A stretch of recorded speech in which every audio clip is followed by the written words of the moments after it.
MotoGP musim 2024 baru saja usai, Fabio Quartararo sudah menyerahkan diri ke tangan dokter bedah. Pembalap Yamaha itu yang masih berada di jalurnya pada hari Selasa saat tes Barcelona, namun selesai balapan dia menjalani operasi di lengannya. Lewat media sosialnya bahwa operasi berjalan lancar. Quartararo tidak memberikan rincian tentang jenis operasi yang dilakukan, tetapi perban di lengannya dan waktu pemulihan yang singkat menunjukkan adanya intervensi untuk pompa lengan atau sindrom kompartemen, penyakit yang cukup serius yang umum terjadi di kalangan pembalap motor.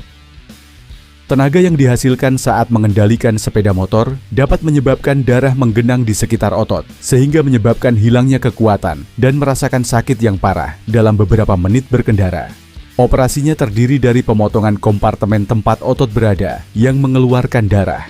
Quartararo sendiri beberapa kali mengalami cedera lengan. Kenangan paling menyakitkan adalah GP Spanyol 2021, di mana ia sempat merebut pole position, namun terpuruk saat balapan utama. Usut punya usut, diketahui Quartararo saat itu mengalami masalah di lengannya dan segera dia operasi.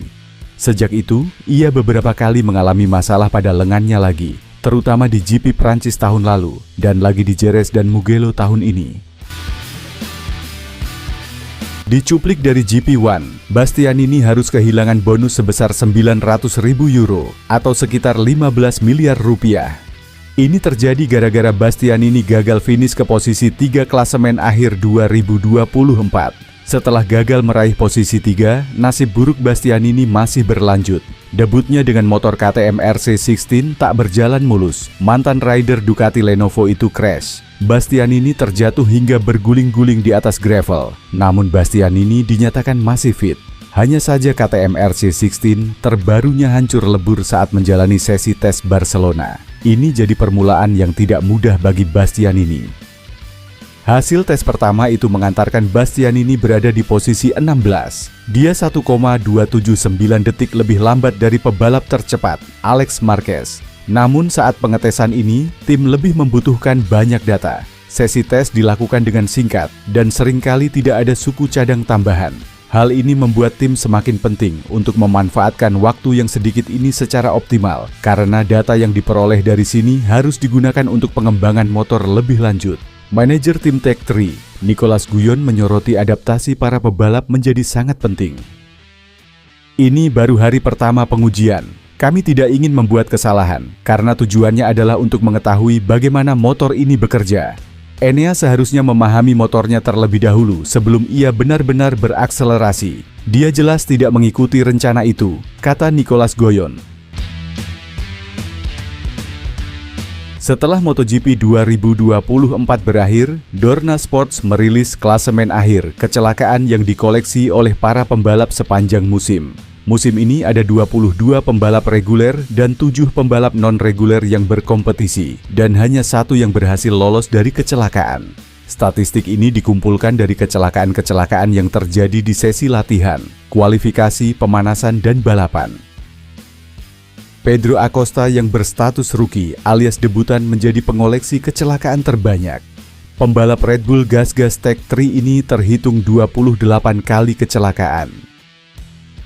Di belakangnya terdapat duet Gresini Racing, Marc Marquez dan Alex Marquez, masing-masing dengan 24 dan 21 kecelakaan.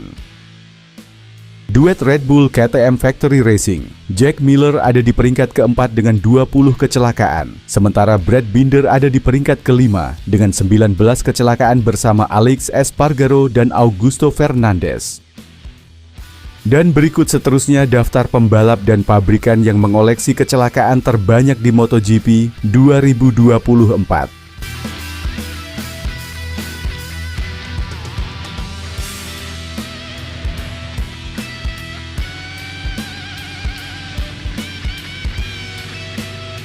Fermin Aldeguer, rider 18 tahun, yang dipilih oleh Gresini Racing untuk mengisi posisi yang ditinggalkan oleh Marc Marquez.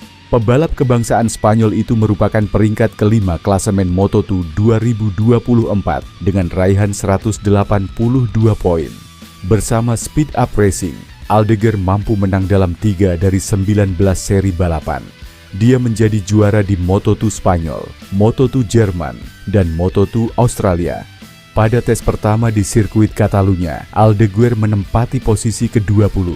Dia mencatatkan waktu terbaik 1 menit 40,5645 detik atau 1,761 detik lebih lambat dari rekan setimnya, Alex Marquez, yang menjadi rider tercepat. Kendati demikian, Aldeguer tetap mematok target tinggi untuk musim depan. Ini hari yang sangat bagus. Motornya sangat luar biasa sejak lap pertama. Memulai seperti ini sangatlah bagus. Ini targetnya, menjadi rookie terbaik 2025. Tapi kami harus tetap tenang dan maju selangkah demi selangkah, kata Aldeguer dikutip Motorcycle Sport. Tes World Superbike terakhir tahun 2024 akan digelar di Jerez pada 26 sampai 27 November. Tim Bimota akan menguji bersama Alex Lowes dan Axel Bassani. Ini akan menjadi penampilan terakhir Bassani di trek tersebut pada tahun 2024. Pembalap asal Italia itu akan menjalani operasi pinggulnya di Barcelona pada 28 November. Pembalap Marc VDS, Sam Lowes, akan menjadi satu-satunya pembalap yang turun ke trek bersama Ducati. Gareth Gerloff juga berkesempatan menjajal pabrikan Kawasaki miliknya untuk kedua kalinya. Skuad lengkap akan berada di Jerez bersama Pata Prometeon Yamaha, Jonathan Rea, dan Andrea Locatelli. BMW mengirimkan tim penguji yang terdiri dari Sylvain Guintoli dan Markus Reiterberger ke Jerez. Toprak Razgatlioglu diperkirakan akan menguji M1000RR baru di Jerez pada 22 sampai 23 Januari. Tim World Superbike Honda tidak akan melakukan tes, namun pembalap MotoGP Joan Mir, Luca Marini, Johan Zarco, dan Alex Espargaro akan berada di Jerez. Dari tim Supersport, ada Petronas Honda, Tenkate Yamaha, dan Renzi Kors Ducati juga, termasuk di antara mereka yang terdaftar untuk tes tersebut. Francesco Bagnaia kembali skeptis setelah menguji sistem komunikasi radio antara pembalap dan pit lane yang sedang dikembangkan oleh promotor MotoGP, Dorna. Dalam tes di Barcelona hari Selasa, pembalap penguji Ducati, Michel Pirro, dan Davide Tardozzi, manajer tim dari tim pabrikan Borgo Panigale, adalah orang pertama yang mencoba bertukar pesan lewat komunikasi radio. Kemudian giliran Pecco Bagnaia, yang seperti biasa, sekali lagi menentang penggunaan radio di MotoGP. Saya sudah mencoba sistem komunikasi, tapi belum siap. Tidak berhasil, saya tidak bisa mendengar apa-apa dan juga kabel yang menghubungkan kedua perangkat itu sangat mengganggu saya, kata juara MotoGP 2 kali itu.